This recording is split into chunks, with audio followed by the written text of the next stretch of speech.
clarify something. I'm going to talk to my wife later tonight. She's up in Connecticut.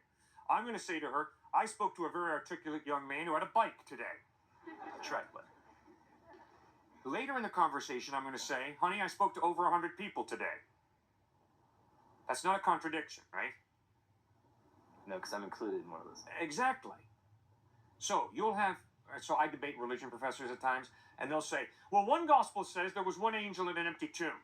Another gospel says there were two angels. There's a contradiction. If one gospel said there was only one angel at the empty tomb, and another gospel said there were 2, 3, 4, or 5, then you'd have a contradiction. It is not a contradiction for me to say, I spoke to one man, I spoke to over 100 people. Because my perspective at one point, yes, I was speaking to one gentleman. And obviously I did speak to over 100 people. So you have different perspective. It's like this. You see, this is really confusing. I don't know why some people far more intelligent than me don't get it. You and I standing on the street corner down there in Guadalupe. We see two cars come together. We hear a woman scream, and there's a screech of brakes, and there's a collision. So the police haul us in the office and say, what'd you see?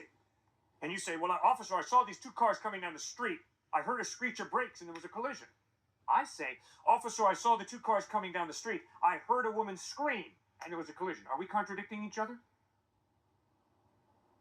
No. We're giving two different but equally valid perspectives.